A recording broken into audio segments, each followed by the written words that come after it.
Assalamualaikum warahmatullahi wabarakatuh. Perkenalkan nama saya Safira Rusdiana dengan NIM 2020 1011 0311 515 dari kelas H Fakultas Hukum. Nah, hari ini saya akan menjelaskan mengenai hukum jaminan. Pertama-tama saya akan melakukan share screen kepada mind mapping yang sudah saya kerjakan. Nah, di sini yang pertama ada pengertian. Jadi hukum jaminan ini sebenarnya telah dijelaskan oleh sejumlah ahli. Namun pada hakikatnya hukum jaminan adalah suatu peraturan hukum yang mengatur hubungan antara penjamin atau debitur dan penerima jaminan atau kreditur sebagai akibat dari pengenaan hutang atau kredit tertentu dengan jaminan sebuah benda atau orang tertentu. Lalu yang kedua di sini ada sumber hukum.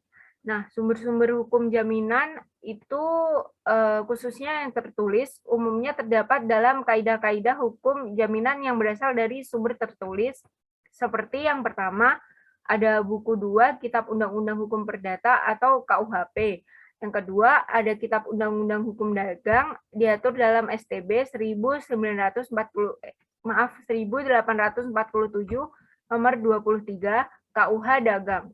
Terdiri dari 2 buku, yaitu yang pertama buku tentang dagang pada umumnya dan yang kedua buku tentang hak-hak dan kewajiban yang timbul dalam pelayanan yang terdiri dari 754 pasal. Lalu yang ketiga ada dalam Undang-Undang Nomor 4 Tahun 1996 tentang hak tanggungan atas tanah beserta benda-benda yang berkaitan dengan tanah. Dan yang terakhir, nomor 4, ada dalam Undang-Undang Nomor 42 Tahun 1999 tentang jaminan fidusia. Lalu di sini yang ketiga ada azas-azas. Jadi azas-azas hukum jaminan ini ada 5. Yang pertama azas publicated yang merupakan azas bahwa semua hak baik hak tanggungan, hak fidusia, dan hak hipotek harus didaftarkan. Yang kedua ada azas specialitet yang merupakan hak tanggungan, hak fidusia, dan hak hipotek hanya dapat dibebankan atas persil atau azas barang-barang yang sudah terdaftar atas nama orang tertentu. Lalu yang ketiga ada azas tak dapat dibagi-bagi, yakni azas dapat dibaginya utang tidak dapat mengakibatkan dapat dibaginya hak tanggungan, fidusia, hipotek, dan gadai walau telah dilakukan pembayaran sebagian. Lalu yang keempat ada azas inbezistelling, yaitu barang jaminan atau gadai harus berada pada penerima gadai. Dan yang terakhir ada azas horizontal, yaitu bangunan dan tanah bukan merupakan suatu kesatuan. Hak ini dapat dilihat dari penggunaan hak pakai, hak baik tanah negara maupun tanah hak milik. Lalu selanjutnya di sini ada jenis. Jadi jenis hukum jaminan itu ada 2. Yang pertama jaminan umum.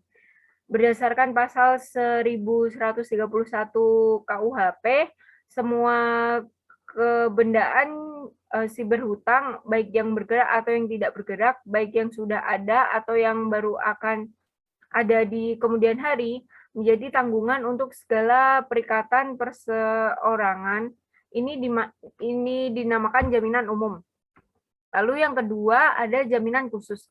Dalam hukum jaminan ada pasal-pasal yang mengatur benda yang dijadikan jaminan utang atau disebut jaminan kebendaan. Jaminan kebendaan adalah jaminan yang objeknya berupa barang bergerak maupun tidak bergerak yang khusus diperuntukkan untuk menjamin hutang debitur kepada kreditur. Apabila di kemudian hari debitur tidak dapat membayar hutangnya kepada debitur. Lalu yang terakhir ada sifat. Nah, sifat perjanjian jaminan tidak dapat berdiri sendiri kecuali jika didahului dengan perjanjian sementara atau perjanjian pokok. Akibatnya, peraturan jaminan adalah kesepakatan tambahan atau lanjutan. Karena tidak ada yang dapat menjamin hutang, jika tidak berwujud, perjanjian jaminan akan diselesaikan setelah perjanjian pokok diselesaikan. Mungkin segitu saja penjelasan dari saya mengenai hukum jaminan. Jika ada kurang lebihnya saya mohon maaf.